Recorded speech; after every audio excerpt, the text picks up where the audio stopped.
as well. We'll come to that in just a tick. I'm joined first by the Security Minister, Damian Hinds, Conservative MP for East Hampshire. Thank you for being there for us, Minister. First of all, is it the position of the British government now that Vladimir Putin has made up his mind and is going to invade Ukraine? It's the position of the British government that we have to be ready for whatever Vladimir Putin decides to do. The unavoidable truth is that there is this huge build-up of military personnel and equipment, on multiple sides, multiple fronts to Ukraine. There is no sign of that build-up slowing, let alone reversing. Yeah. And so we need to be ready. But there is still a diplomatic route. And that's what we encourage President Putin to take. I just question this degree of certainty, Minister, because on the front page of the Times this morning, it says that Whitehall is convinced, senior figures in the government are convinced that Putin has made up his mind and is going to invade. But you're saying you're not quite there yet with that degree of certainty. There is always hope. While people are still talking until that terrible act has been perpetrated, there is hope. But we have to be clear-eyed about this. We can see the build-up of troops that's there on the border. It's not coincidental. It is a real threat to life and limb in Ukraine and to the stability of Europe. And we must be ready for that. We stand shoulder to shoulder with Ukraine. We know that an incursion could be imminent. It could take a little bit longer. Whichever it is, we must be ready. Obviously, the military invasion, that side of kinetic warfare is well understood, and that's what the worry is. But I wonder when it comes to cyber warfare and the attacks either on Ukraine or in other countries too, possibly Britain, whether you've seen an uptick in that in the course of the last few weeks. So I'm afraid, Tom, that attacks and attempted attacks in the cyber sphere are not restricted to this immediate period that we're talking about. That's something that happens. No, I understand, but whether there's been an increase in Russian aggression or attacks that have come from Russia.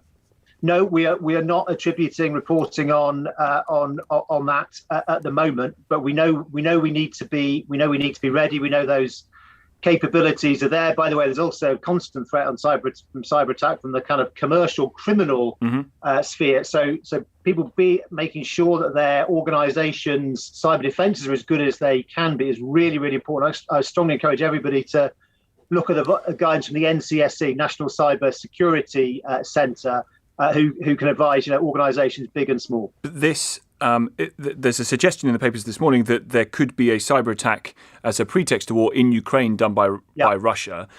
Is it the case then that Britain is preparing itself for increased cyber attacks, possibly from Russia at the same time? What you just outlined is very possible. This whole kind of notion of false flag attacks and diversionary tactics, general disinformation, and the wider discipline that we call information operations, in which the Putin regime is a global leader, Tom. All of that is very possible. And yes, it is very important that in this country we are ready. We are braced for what might happen in the cybersphere. That might be, by the way, about attacks on supposedly targets in Ukraine, but where, because of the interconnected nature of the world, the effect is felt far more widely. Or it could be something beyond the Ukraine, and indeed, of course, countries like ours have that to think about as well. And so what have we done, Minister, in the last few weeks or last few days to test the resilience of that cyber infrastructure of critical national infrastructure?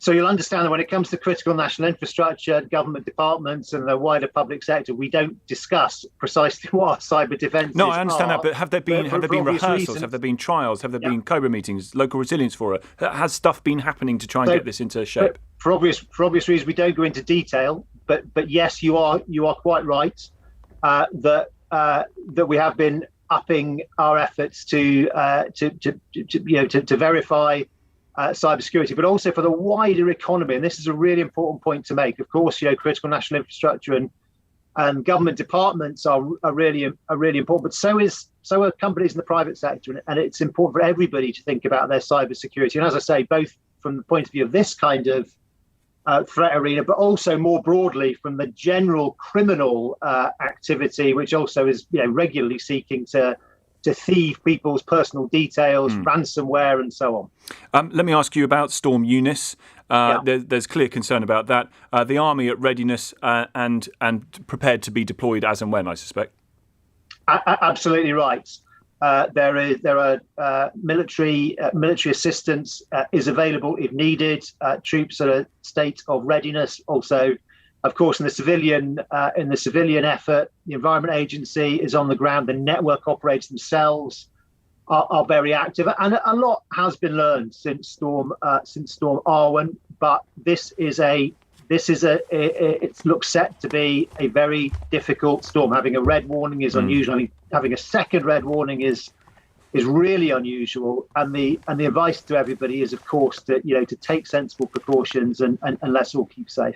I wonder what you made of the comments of Angela Rayner, the deputy leader of the Labour Party, saying that police should shoot terrorists first and ask questions later. Do you agree?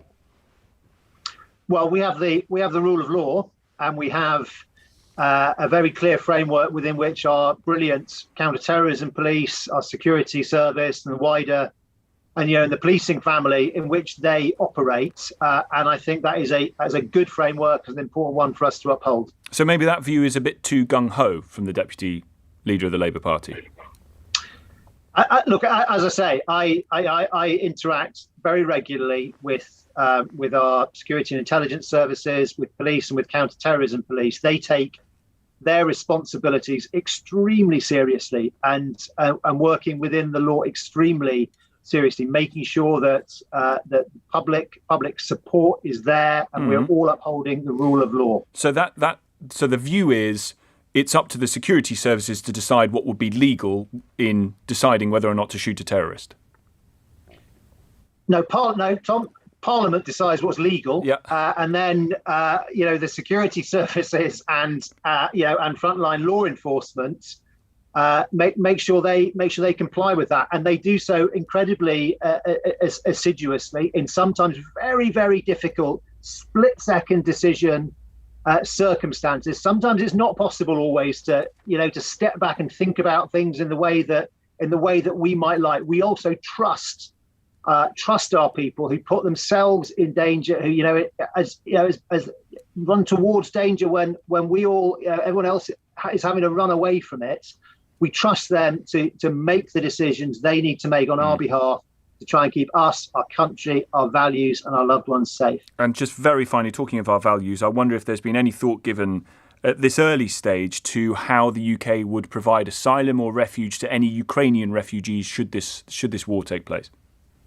Well, again, Tom, first of all, we hope the war doesn't take place. It doesn't have to take place. That is with Vladimir Putin. It's very clear that there is a diplomatic route available. I'm very much focused on making sure that British nationals who are in the Ukraine and their immediate families, husbands, wives, dependent children, that they're able to leave if that's what they wish to do. And we're prioritising those. Yes. How many have you? How many people have you got out?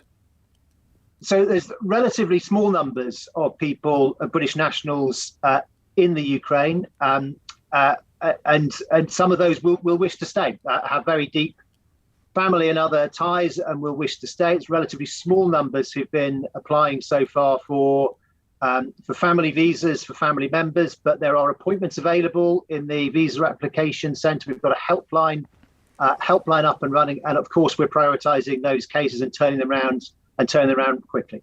Very good to speak to you. Thank you for your time. Damian Hinds, Security Minister, Conservative MP for East Hampshire. We'll come on more to this false flag, what's been called the false flag operation that took place in the Donbass region in a few moments, and we'll continue to focus on Storm Eustace as it blows through the United Kingdom. Tom Swarbrick on LBC. The News at 8 is next.